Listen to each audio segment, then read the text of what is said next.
of success and failure, between abundance and starvation. No feature commands attention more than the teeth.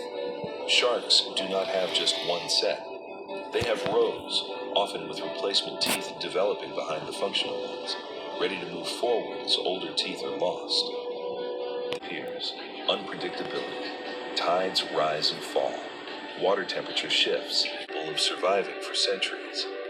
Their size also varies along the body, which detects minute changes in pressure and motion.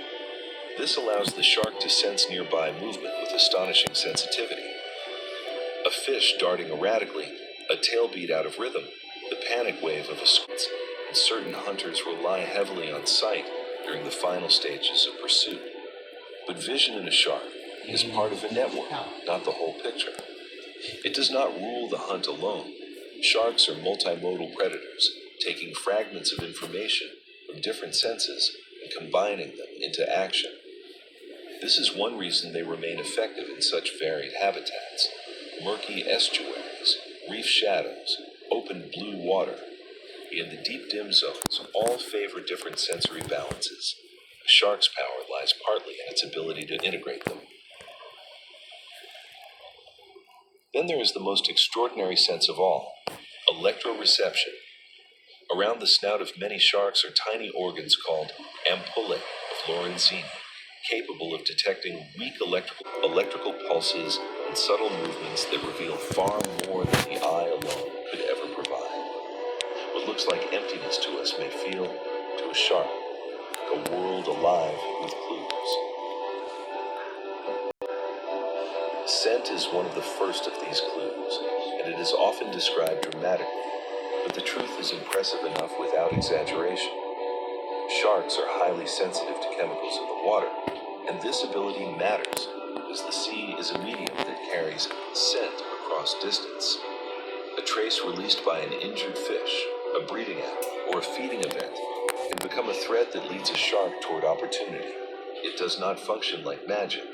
Currents distort, disperse, and complicate the trail. But for a shark, scent is one layer of awareness, a way of detecting possibility before prey is ever seen. Their feeding style depends on body design, prey type, habitat, and opportunity. Consider a fast predatory shark that may patrol with apparent calm, but that calm hides constant calculation. The shark is not charging blindly through the sea. It is sampling signals, adjusting course, interpreting movement, and conserving energy until the right moment. When prey is detected, the attack may be a burst of acceleration so sudden it seems to tear the stillness apart. But even then, success is not guaranteed. That world is bright and crowded. Sunlight pours through shallow water, where reef fish glitter around coral towers, and every gap in the rock seems alive with motion. In other places, it is a blue emptiness so vast that distance itself becomes a survival challenge. Far below, there are zones where sunlight never arrives at all, where cold presses in from every side, and food may be scarce for weeks. Sharks occupy all of these realms. They do not do so casually. Every habitat asks a different question, and each species answers. That reality includes hardship from the very beginning. A young shark enters the sea with no nursery rhyme of parental care, no second chances granted by tenderness. It begins almost immediately in a contest of hunger, caution, and adaptation. Many do not survive. Those that do carry forward a lineage older than forests as we know them, older than birds, and older than the rise of mammals. To watch a shark is to watch deep time still moving, still breathing, still hunting the modern ocean. And yet for all its power, the shark is not invincible. That may be the most sobering truth of all. An animal that endured natural upheavals across geological ages, higher reproductive strategy. In a vast ocean where timing and contact are uncertain, internal fertilization gives greater control over the beginning of development. What happens next varies dramatically from species to species. Some sharks lay eggs enclosed in tough protective cases, often anchored to seaweed, coral, or the seafloor. But these cases are sometimes called mermaid's purses, a gentle name for what is actually a hard beginning. Inside, the developing embryo must survive on stored yolk, sealed away from the outside world until it is ready to emerge.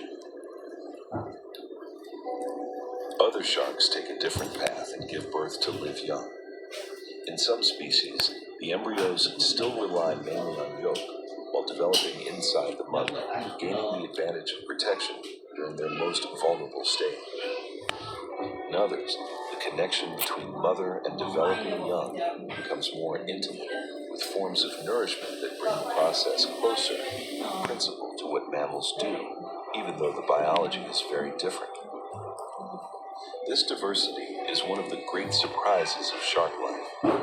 The public often imagines sharks in a single dramatic image, but their reproductive systems reveal a wide range of evolutionary strategies, each shaped by habitat, risk, and energy cost. And energy cost is everything here. Producing young that are relatively well developed at birth or hatching can improve survival, but it comes at a price. Sharks generally produce fewer offspring than many other fish. A bony fish may release thousands or even millions of eggs, flooding chance with numbers. Many sharks cannot afford that strategy. Instead, they invest more in each individual offspring. That means each loss matters more. It also means shark populations often recover slowly when adults are removed from the ecosystem.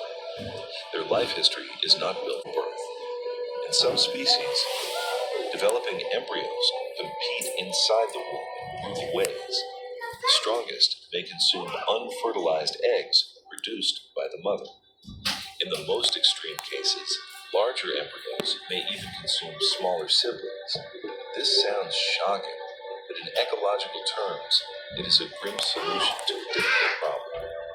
If only a few young survive in a dangerous world, then producing fewer but stronger individuals may improve long-term success. Shark life does not hide from severity. It is shaped by it from the very start. When a young shark finally enters the world, it is not helpless in the way many babies